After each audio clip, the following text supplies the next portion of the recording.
hold on a little longer.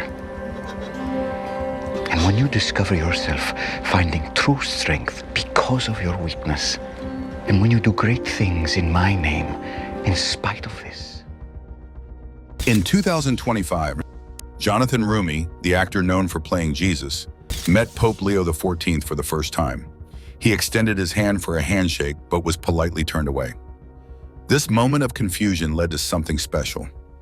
Roumie's journey from the chosen to a faith ambassador makes this meeting exciting, combining Hollywood charm with the humility of the Vatican. We will explore Roumie's rise, Pope Leo XIV's vision, the awkward handshake, the surprising twist that followed, and how this event inspired millions. This is a story of connection that goes beyond simple gestures. Let's dive in. Jonathan Roumie's rise, from actor to faith icon. To highlight Roumie's journey from struggling actor to faith icon, we examine his early life in New York, his faith practices, and how his role as Jesus in The Chosen transformed his influence, inspiring millions and emphasizing humility before he visited the Vatican. Born in 1974 in New York to Egyptian and Irish Catholic parents, Roumie grew up in a faith-filled home. He practiced his faith, praying the rosary and attending Mass, but also pursued a career in Hollywood. He began with minor roles, doing voice work for X-Men, the animated series in the 1990s, appearing in As the World Turns, and even working as a bartender to pay his bills. In the 2000s, Roumie worked hard to find better roles. He acted in Fatima, 2020, as a priest and appeared in The Good Wife, but it was 2017's The Chosen that changed everything. After an arduous audition process, he got the role of Jesus, praying for it along the way. Roumie brought depth to the character and portrayed miracles with quiet strength, drawing from his own spiritual struggles, including a near bankruptcy in 2015. The crowd-funded series gained immense popularity, with 500 million views worldwide by 2024 and translations into 50 languages, making it the most significant faith-based production ever. Fans often describe it as life-changing, and Roumie's authentic look and expressive eyes earned him a nomination at the 2023 People's Choice Awards. Roumie's faith activism further increased his popularity. As a devoted Catholic, he leads trips to the Holy Land, including a 2022 pilgrimage with 100 people. He speaks at events like the 2024 Los Angeles Religious Education Congress, themed Jesus in Media, and shares daily rosary prayers with his 2 million Instagram followers. Meeting Pope Francis in 2023 was a significant moment for him, as the Pope blessed him, saying, "Your work brings the gospel to the masses." This inspired Roumie's essay in America magazine, where he wrote, "Portraying Christ deepened my own walk." By 2030, at age 56, Roumie has become a bridge builder, working on interfaith projects.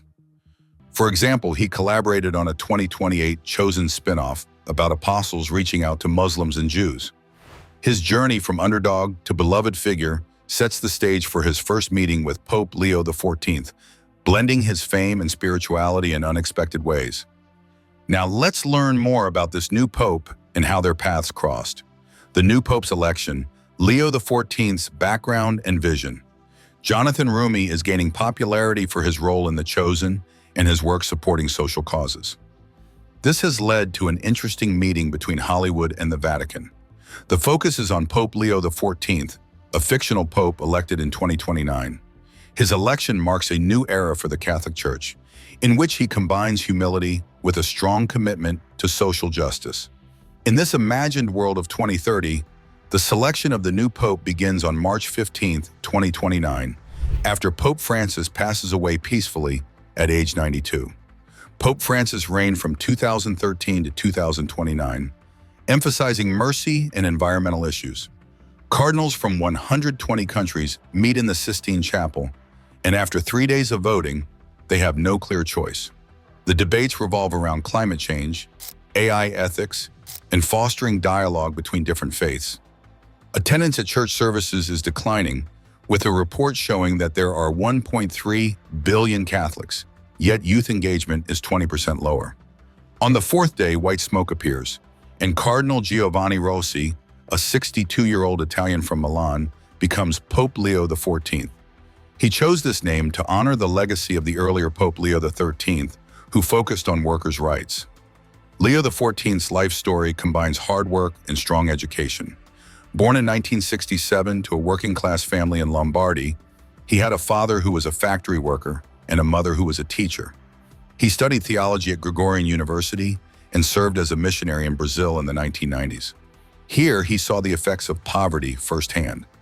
After being ordained in 1995, he rose through the ranks in Milan, becoming an archbishop in 2015.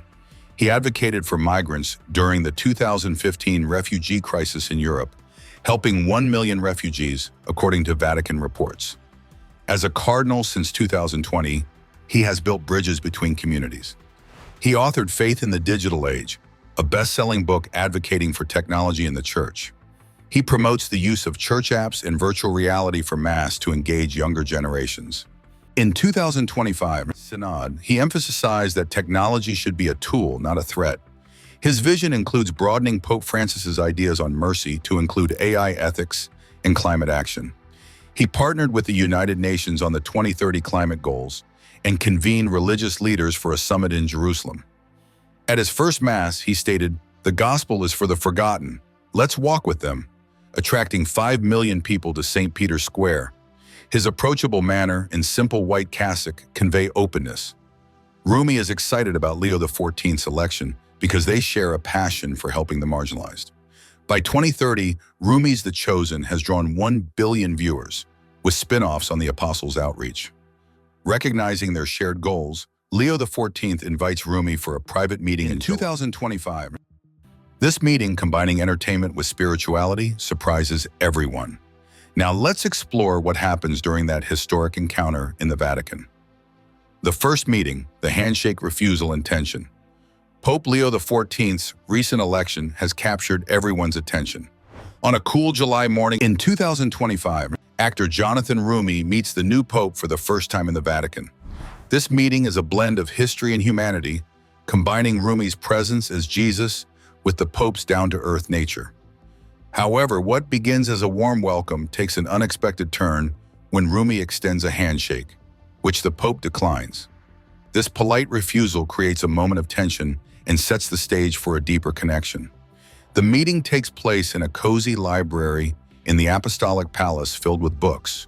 It has a simple wooden desk and large windows that look out over St. Peter's Square, where around 10,000 pilgrims wait open, according to Vatican estimates. Roumie arrives at 10 a.m. accompanied by Swiss guards in their colorful uniforms. He wears a dark suit and tie, representing the man behind his role as Jesus, with nervous excitement. At 56, he is familiar with the spotlight. Still, he feels drawn to this moment, especially after meeting Pope Francis in 2023, where a blessing inspired his essay in America magazine. "The Holy Father's touch affirmed my calling." Pope Leo XIV, 63, approaches in his white robe with a simple cross. He greets Roumie with a warm smile, with only a translator and 2 aides present. They exchange kind words, with Leo complimenting the impact of The Chosen on audiences. Roumie responds modestly, saying it's a group effort guided by faith. The conversation shifts to interfaith topics, where Leo mentions his 2028 summit in Jerusalem. Roumie naturally extends his hand for a handshake, a typical gesture in such meetings. But Leo pauses, looks at Roumie with kindness, and instead raises both hands for a gentle blessing, saying in Italian, "Pace di Cristo sia con te." The peace of Christ be with you. He lightly places his hands on Roumie's shoulders rather than shaking hands. The room becomes silent, and Roumie's smile wavers for a moment as he feels surprised. This moment isn't a snub. Instead, Leo chooses the blessing to show deeper connection and significance, perhaps a nod to Roumie's role as Jesus. Roumie regains his composure, bowing his head to accept the blessing. However, some tension remains as they sit for tea with aides. Outside, confusion spreads as reports leak, and the hashtag Pope snubs Roumie briefly trends. But soon what follows changes everything, turning a possible slight into a heartfelt moment. The twist reveal, what happened next. Just when Roumie's handshake was refused in the Vatican Library, An awkward moment turned into something special. Instead of rejection, Leo XIV offered a blessing, showing that faith can connect people. In this imagined encounter from 2030, Leo XIV didn't dismiss Roumie. He invited him into a deeper conversation. Over the next 45 minutes, both men, and eventually the world, felt moved by their exchange. When Roumie accepted the blessing with a nod, he felt at home with the spiritual gesture. Leo XIV smiled and invited him to sit. "Come, Jonathan, let's connect our hearts, not just our hands. Your work for Christ needs real dialogue." The tension faded away. Roumie, known for his humility, sat down and began to talk. Leo shared his experiences from his missionary days in Brazil, recalling the adverse effects of poverty. He asked Roumie, "How does the chosen bring the gospel to those who feel forgotten?" Roumie, excited, shared a story from a 2028 pilgrimage to the Holy Land. He had prayed with refugees, explaining how the experience had helped him better understand his own faith. Then Leo, feeling inspired, suggested they collaborate. "Let's pray together, and then join me for a meeting with youth leaders next week. Your stories and my blessing can reach people online." They knelt together by a small crucifix on the desk. Leo led them in the Our Father prayer in Latin, and Roumie joined in easily. Their aides stepped back to give them privacy. After they finished praying, Leo placed a hand on Roumie's shoulder as a sign of support. He gave Roumie a signed copy of his 2025 book, Faith in the Digital Age, and wrote, "To the actor who brings the word to life, let's unite our voices." Roumie, feeling emotional, replied, "Holy Father, this isn't just a refusal, it's lifting me. I'm honored to serve." Their meeting ended with a group photo which later appeared in Vatican news. Roumie left feeling buoyant, having reinterpreted the earlier snub as a meaningful moment. This touching encounter didn't just affect them personally, it had a bigger impact. It sparked the Vatican's plans for a 2030 interfaith screening of the chosen episodes on Mercy, aiming to reach 100 million viewers through streaming. For Roumie, this was a confirmation of his mission. For Leo, it was a successful outreach effort. As news spread globally, it became clear. In that quiet library, two people formed a connection, showing that faith can surpass all barriers. Global reactions and lasting impact. Faith united. Pope Leo XIV and actor Roumie had a surprising moment in the Vatican library when the Pope initially refused to shake hands. Instead, they shared a prayer that inspired people around the world. This meeting brought together different faiths and boosted interest in the chosen, making it a symbol of modern spirituality. In this imagined story set in 2030, what started as a snub became a viral tale about connection over tradition, sparking discussions about humility and the media. Hours after their meeting, Vatican aides posted a photo of Roumie and the Pope praying on it Pontifex.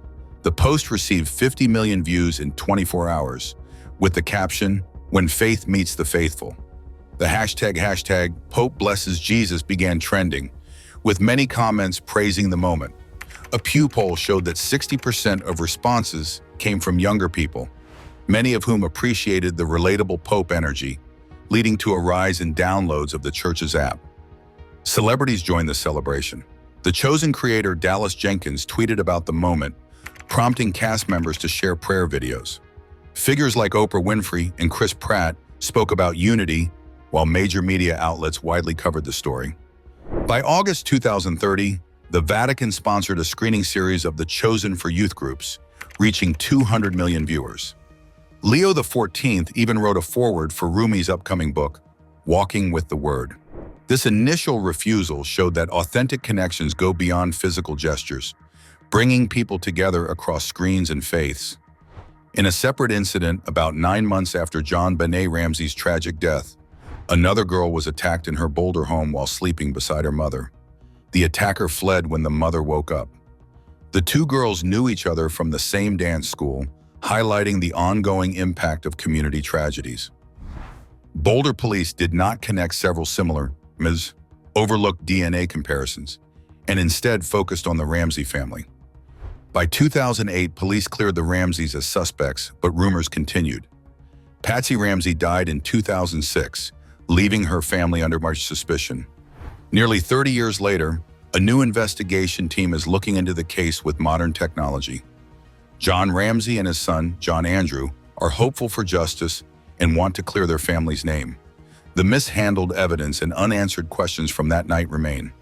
JonBenét's case is one of America's biggest mysteries, involving a young girl, a wealthy family, and conflicting stories from neighbors. On the night she died, people reported strange sounds and lights.